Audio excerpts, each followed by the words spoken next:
আমার খুব খিদে পেয়েছে, কিছু খেতে দাও না। আর একটু অপেক্ষা কর মা, তোর বাবা আজ মাইনে পাবে, আসার সময় কিছু না কিছু নিয়ে আসবে। সত্যি মা? হ্যাঁ মা, আর একটু ধৈর্য ধর। কিছুক্ষণ পর রামু বাড়ি ফিরল। বাবা, তুমি এসেছো? কিছু এনেছো? খুব খিদে পেয়েছে, সকাল থেকে কিছুই খাইনি। কি গো, শেঠ কি আবার টাকা দিল না? না, শেঠ বলেছে এখন তার কাছে টাকা নেই, আরও 2 দিন অপেক্ষা করতে হবে। 2 দিন? মিতা চুপচাপ দাঁড়িয়ে তাদের কথা শুনছিল। ক্ষুধায় তার চোখ দুটো ভিজে উঠেছিল। সেদিন নিজের মেয়ের ক্ষুধার্ত চোখের দিকে তাকানোর সাহসও ছিল না রামুর। কিন্তু সে জানত না, খুব শিগগিরই তার জীবনে এমন কিছু ঘটতে চলেছে যা তার ভাগ্য চিরতরে বদলে দেবে। অনেকদিন আগের কথা। কাশগঞ্জ নামক গ্রামে রামু নামে এক কাঠুরিয়া থাকত। সে খুবই সৎ ও পরিশ্রমী ছিল। সে সবসময় মন লাগিয়ে নিজের কাজ করত। তার পরিবারে তার স্ত্রী ও তার 2 সন্তান ছিল। রামু সেঠ মানিকলালের জন্য কাঠ কাটত। এতে সেঠ মানিকলাল তাকে যা মাইনে দিত তাতেই তার সংসার চলত। আমি কাজে যাচ্ছি, আজকে অনেক দেরি হয়ে গেল। তুমি বাচ্চাদের স্কুলে দিয়ে এসো। পাঠিয়ে তো দেব, কিন্তু গত 2 দিন ধরে মিতা ও শামু বলছে তাদের স্কুল টিচার পরীক্ষার ফি চাইছেন। ফি জমা না দিলে তাদের পরীক্ষায় বসতে দেবেন না। তাহলে দিয়ে দাও। কোথা থেকে দেব? তুমি যা মাইনে পাও তাতে কোনো মতে সংসার চলে।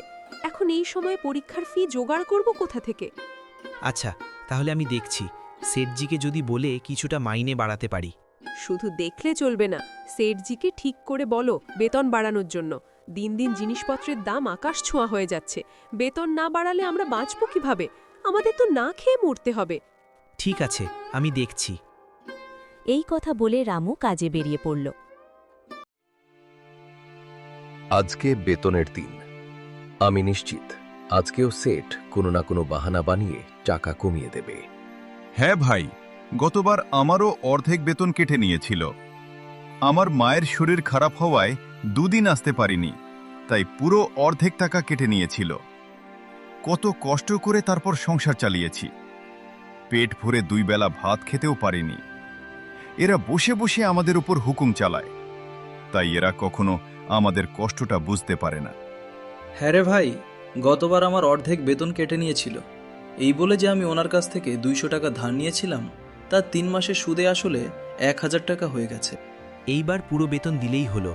বাচ্চাদের পরীক্ষার ফি দিতে হবে, না হলে তাদের পড়াশুনো বন্ধ হয়ে যাবে। আচ্ছা, এখন এইসব কথা ছাড়ো, যে যার নিজের কাজে যাও।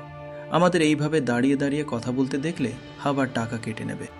এইভাবে সবাই নিজেদের দুঃখের কথা বলে কাজে লেগে পড়ল। কাজ শেষ করার পর তারা সেঠ মানিকলালের কাছে যায়। সেটজি, আমাদের কাজ শেষ, আর আজ তো মাসের 10 তারিখ। আজ তো আমাদের বেতন দেওয়ার কথা, তাই বলছিলাম আমাদের বেতনটা আজকে দিয়ে দিন। দেখ, এখন আমার কাছে টাকা নেই, এখনো মাল বিক্রি হয়নি, সব মাল গোডাউনে পড়ে আছে। তোমাদের কাল বা পরশু পর্যন্ত অপেক্ষা করতে হবে। কিন্তু সেটজি, আমাদের কাছে তো একদমই টাকা নেই। ঘরে চাল ডাল পর্যন্ত শেষ, বাচ্চাদের পরীক্ষার ফিও দেওয়া বাকি। তাই আপনি একটু কষ্ট করে আজকেই বেতনটা দিয়ে দিন। আরে আমি তো বললামই দেব, কিন্তু 1-2 দিন অপেক্ষা করতে হবে। এখন আমার কাছে টাকা নেই। সবাই হতাশ হয়ে নিজের নিজের বাড়িতে চলে যায়।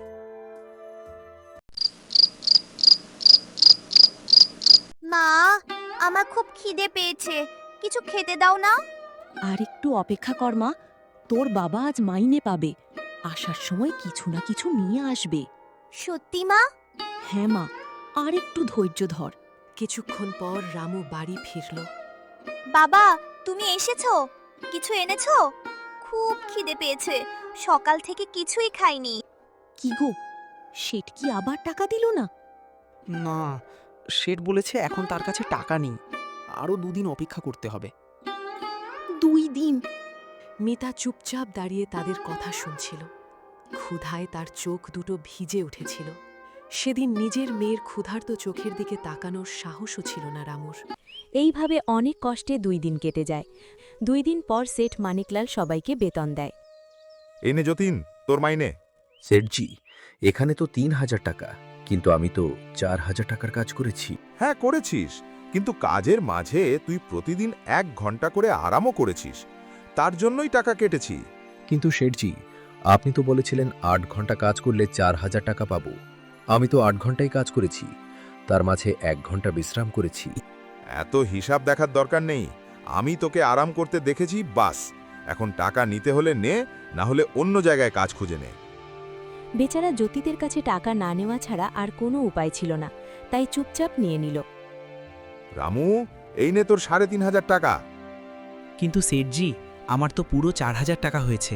আমি না ছুটি নিয়েছি না বিশ্রাম করেছি, তাহলে আমার টাকা কাটলেন কেন?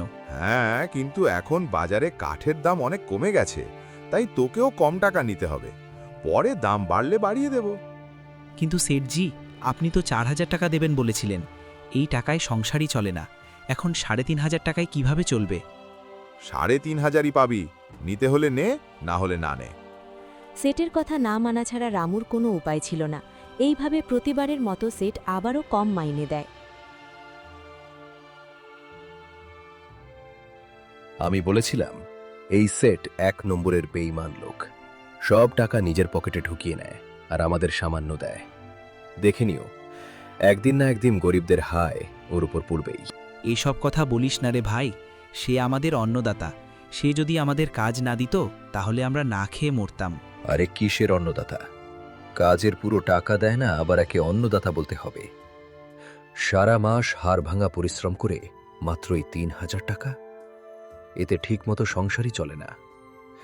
এইভাবে আমরা কোনোদিনই উন্নতি করতে পারবো না। লাকড়ি কাটা ছাড়া আমরা আর কী বা করতে পারি? যদি অন্য কিছু করতে চাই তাহলে তো টাকাও লাগবে। সেই টাকা আমরা কোথা থেকে আনব? কিছুক্ষণ কথা বলার পর তারা সবাই নিজের নিজের বাড়িতে চলে যায়।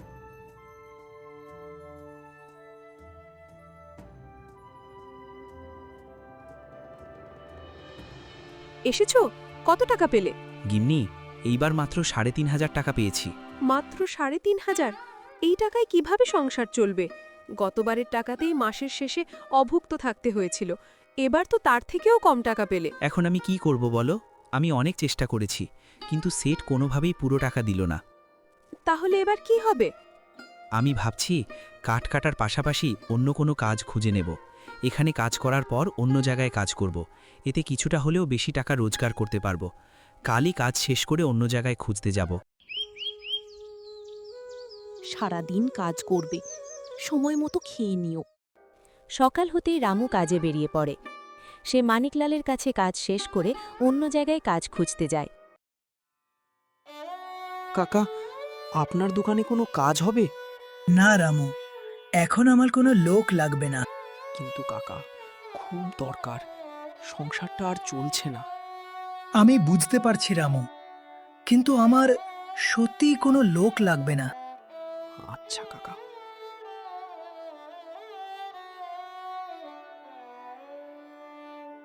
দাদা, কোনো কাজের দরকার আছে? আমি যে কোনো কাজ করতে রাজি আছি।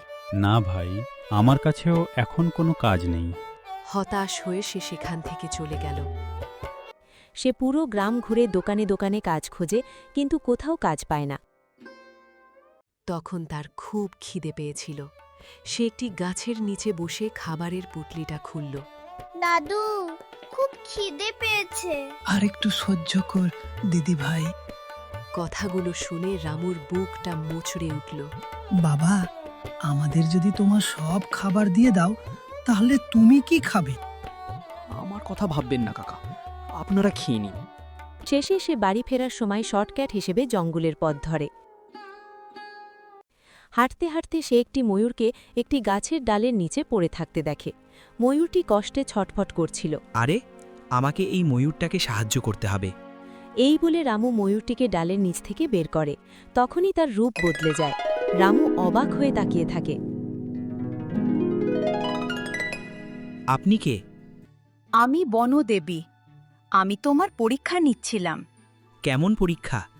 আমার কাছে একটি জাদুর টুকরি আছে।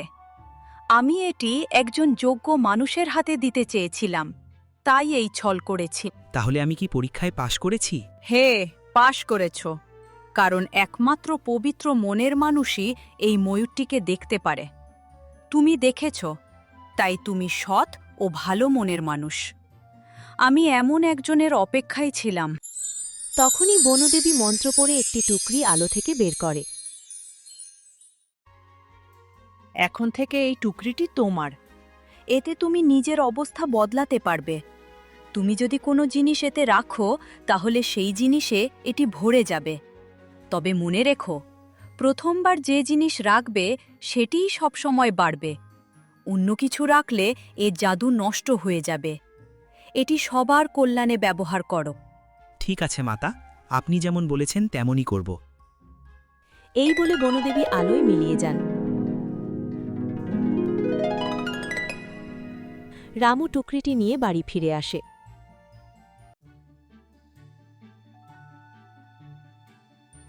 এই টুকরিটা কোথা থেকে পেলে? রামু সব কথা খুলে বলে।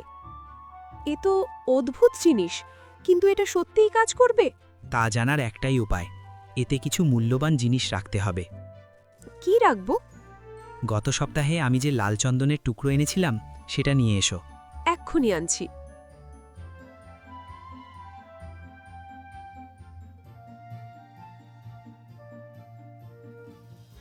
সীমা চন্দনের টুকরো এনে টুকরিতে রাখে। সঙ্গে সঙ্গে টুকরিটি লাল চন্দনে ভরে যায়। আরে, এটা তো অলৌকিক! এত চন্দন বিক্রি করলে অনেক টাকা পাবো। হ্যাঁ, কালই বাজারে বিক্রি করব, আমাদের দিন বদলে যাবে। আমি বলছি, এই টাকা দিয়ে একটা কাঠের দোকান খুলে ফেলি। দারুণ বুদ্ধি, তাই করব। পরের দিন রামু কাঠ বিক্রি করে ভালো টাকা উপার্জন করে এবং দোকান খোলে। তারপর মানিকলালের সব লোক রামুর কাছে কাজ করতে চলে আসে। অন্যদিকে সে তার বন্ধুদের নিজের দোকানে রেখে দেয়। দেখতে দেখতে রামুর দোকান রাজ্যে সবচেয়ে প্রসিদ্ধ হয়ে ওঠে, যার ফলে মানিকলালের ব্যবসা বন্ধ হয়ে যায়। অবশেষে সে পথের ভিখারিতে পরিণত হয়ে রামুর দোকানেই কাজ খুঁজতে আসে। রামু ভাই, আমাকে তোমরা ক্ষমা করে দাও। আমি আজ সব হারিয়ে বুঝতে পারছি যে আমি কতটা অন্যায় করেছি তোমাদের ওপর। আমাকে কি তোমাদের কাছে কাজে রাখবে? অবশ্যই আপনি আমাদের সাথে কাজ করতে পারবেন। আপনি নিজের ভুল বুঝতে পারছেন, এটাই অনেক।